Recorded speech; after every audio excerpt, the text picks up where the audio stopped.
അനീഷ് ഒരു പൊട്ടനായി പോയോ guys? Actually അനീഷിന് മാരേജ് പ്രപ്പോസൽ നടത്തേണ്ട ഒരു അല്ലെങ്കിൽ ടൈം ഇതല്ലായിരുന്നു. അനീഷിന് അനുമോളോട് പ്രണയം തോന്നാൻ തെറ്റില്ല, ആ പ്രണയം തുറന്നു പറയാം തെറ്റില്ല, ആ പ്രണയം ബിഗ് ബോസിനുള്ളിൽ വെച്ച് തന്നെ തുറന്നു പറയാം, അതും തെറ്റില്ല. പക്ഷേ അതിപ്പോഴല്ലായിരുന്നു വേണ്ടത്. ആക്ച്വലി ഒന്നെങ്കിൽ ഈ പറയുന്ന പോലെ അനുമോൾ ഡൗൺ ആയി നിൽക്കുന്ന ഒരു ടൈമാണ്. ആ സമയത്ത് അനീഷ് ആസ് എ ഫ്രണ്ട് എന്നുള്ള നിലയ്ക്ക് അനുമോളെ നന്നായിട്ട് മെൻ്റലി സപ്പോർട്ട് ചെയ്യുന്നുണ്ടായിരുന്നു, which is also good. But ആ ഒരു സപ്പോർട്ട് അഡ്വാൻറ്റേജ് ആക്കി എടുത്തുകൊണ്ട് മാരേജ് പ്രപ്പോസൽ ചെയ്തത് ഒരിക്കലും ഒരു റിലേഷൻഷിപ്പിനെ സംബന്ധിച്ചിടത്തോളം അതൊരു നല്ല സിഗ്നൽ അല്ല. ഫസ്റ്റ് ഓഫ് ഓൾ കാരണം ഒരു ഗീവ് ആൻഡ് ടേക്ക് പോലെ ആയിപ്പോയി. ഞാൻ നിനക്ക് മെൻ്റൽ സപ്പോർട്ട് തന്നു, അതുകൊണ്ട് എന്നെ മാരേജ് ചെയ്തുകൂടെ എന്നുള്ള രീതിയിൽ ചോദിക്കുന്ന ഒരു, കാരണം അനുമോൾക്ക് അവിടെ അനീഷിനോട് തീർത്തും അടച്ച്, അല്ലെങ്കിൽ ഒരാൾ പ്രപ്പോസൽ ചെയ്യുമ്പോഴത്തേനും എനിക്ക് നോ എന്ന് പറയാൻ, ഭയങ്കരമായിട്ട് നോ എന്ന് പറയാൻ നമുക്ക് തോന്നും. പക്ഷെ ആ രീതിയിൽ നോ എന്ന് പറയാൻ പറ്റാത്തൊരു ചെക്ക്മേറ്റ് പോലെയാണ് ചെയ്തത്. കാരണം അനീഷ് ഇത്രയും കെയർ ഒക്കെ ചെയ്തു, അനുമോൾ ഡൗൺ ആയ നിന്ന സമയത്തൊക്കെ കെയർ ഒക്കെ ചെയ്തു. ഇപ്പോൾ അനുമോള് എനിക്ക് അനീഷിനെ ഏട്ടനെ അങ്ങനെയൊന്നും കാണാൻ പറ്റത്തില്ല എന്ന് പറഞ്ഞ് ദേഷ്യപ്പെടാൻ പറ്റത്തില്ല.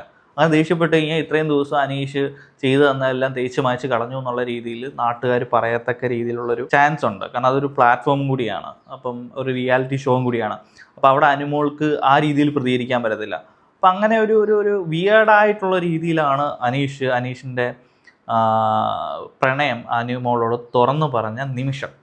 അതൊരിക്കലും കറക്റ്റായിട്ടുള്ളൊരു മൊമെൻ്റേ അല്ലായിരുന്നു. കാരണം അനുമോൾക്ക് ഒരിക്കലും തീർത്തും നോ പറയാൻ പറ്റാത്ത കണ്ടീഷനിൽ എത്തിച്ചിട്ട് പ്രണയം തുറന്നു പറഞ്ഞ, അല്ലെങ്കിൽ ഒരു റിലേഷൻഷിപ്പിലെ പ്രപ്പോസൽ ചെയ്യുന്നതിനകത്ത് അർത്ഥമില്ല. അതല്ലാതെ അതൊരു സ്വകാര്യ നിമിഷമായിരിക്കണം. കാരണം വേറെ ആരും അറിയരുത്. നോ പറഞ്ഞാലും എസ് പറഞ്ഞാലും അത് തങ്ങൾക്കുള്ളിൽ മാത്രം നിൽക്കേണ്ട ഒരു കാര്യമാണ്. അപ്പോൾ അങ്ങനെയൊക്കെയുള്ളൊരു സിറ്റുവേഷൻ നോക്കിയിട്ട് വേണമായിരുന്നു അനീഷ് പറയാൻ. കുഴപ്പമില്ല, ബിഗ് ബോസിനുള്ളിൽ തന്നെ വെച്ച് കുറേ പേര് പുറത്ത് പ്രണയം തുറന്നു പറഞ്ഞിട്ടുണ്ട്. അങ്ങനെ തുറന്നു പറയുന്നതിലോട് പ്രശ്നമില്ല. പക്ഷെ തുറന്നു പറയേണ്ടത് എപ്പോഴായിരുന്നു? അനുമോൾ ഇങ്ങനെ ഡൗൺ ആയിട്ട് നിൽക്കുമ്പോൾ അഡ്വാൻറ്റേജ് എടുത്തിട്ടല്ലായിരുന്നു തുറന്നു പറയേണ്ടത്. അതിന് വേറൊരു ടൈം കണ്ടെത്തണമായിരുന്നു. ഇപ്പോൾ ഇവിടെ അതിലോട് അനുമോൾ പറയുന്നുണ്ട്, അനുമോളുടെ സിറ്റുവേഷനാണ്, അനുമോളുടെ ഇങ്ങനെ ഡൗൺ ആയിരുന്ന സമയത്ത് അനീഷ് ചേട്ടൻ ഈ ഒക്കെ രീതിയിലാണ് അനുമോളെ സപ്പോർട്ട് ചെയ്തിരുന്നത്. അപ്പോൾ നമുക്ക് അത് കേൾക്കുമ്പോഴത്തേക്കിനെ അനീഷ് ചേട്ടൻ ഈ പറയുന്ന പോലെ 25 വയസ്സോ 23 വയസ്സൊന്നും അല്ലല്ലോ, പുള്ളിക്കാരൻ ഒരു മാരേജ് എക്സ്പീരിയൻസ് ഉണ്ട്, പിന്നെ നല്ല ഏജ്ഡുമാണ്, ഒരു 30-35 വയസ്സെങ്കിലും ഉണ്ടാവും. അപ്പോൾ ഇങ്ങനെ ഉള്ള ഒരാളുടെ ഭാഗത്തുനിന്ന് വരുന്ന രീതിയിലുള്ള എന്താ പറയുന്നത്, ഒരു കെയറിങ്ങോ അല്ലെങ്കിൽ ഈ പറയുന്ന പോലെ രീതിയിൽ ഒരു, അല്ലെങ്കിൽ അനീഷ് ചേട്ടൻ ക്യാരക്ടറിൽ നിന്ന് ഏറ്റവും വ്യത്യസ്തമായിട്ടുള്ള രീതിയിലാണ് അനുമോളുടെ അടുത്ത് കാണിച്ചത്. കാരണം അതൊരു 18 വയസ്സുകാരൻ കാണിക്കുന്ന രീതികളൊക്കെ ആയിപ്പോയി അനുമോൾ പറഞ്ഞപ്പം. കുഴപ്പമില്ല, അത് ഒരു പ്രൈവറ്റ് അല്ലേ, അല്ലെങ്കിൽ തനിക്ക് ഏറ്റവും ഇഷ്ടപ്പെട്ട ആളോട് കാണിക്കുന്നതല്ലേ, ഇറ്റ് ഈസ് ഓൾസോ ഗുഡ്. പക്ഷേ അനുമോൾ പറഞ്ഞത് വെച്ചിട്ട് അനുമോൾക്ക് ഈ പറയുന്ന പോലെ 2 വർഷത്തിന് അനുമോൾ കറക്റ്റായിട്ട് കാര്യം പറഞ്ഞത്, അവിടെ മെച്യൂർഡായിട്ട് കാര്യം പറഞ്ഞ അനുമോളാണ്. കാരണം എന്ന് പറഞ്ഞാൽ തനിക്ക് ഈ പറയുന്ന പോലെ 2 വർഷം തൻ്റെ കരിയർ ബിൽഡ് ചെയ്യാനും ഫിനാൻഷ്യലി സ്റ്റേബിൾ ചെയ്യാനും 2 വർഷമെങ്കിലും തനിക്ക് വേണ്ടി വരും. അപ്പോൾ ആ 2 വർഷത്തിന് ശേഷമാണ് നമ്മൾ കല്യാണം കഴിക്കാൻ വേണ്ടി ആലോചിക്കുന്നത്. അന്നേരമായിരിക്കും ഞാൻ അതിനെക്കുറിച്ച് ചിന്തിക്കുന്നത്. ഇപ്പോൾ അതിനെക്കുറിച്ച് ഞാൻ ചിന്തിക്കുന്നില്ല എന്ന് പറഞ്ഞാൽ പുള്ളി എണ്ണീറ്റ് അങ്ങ് പോവുക.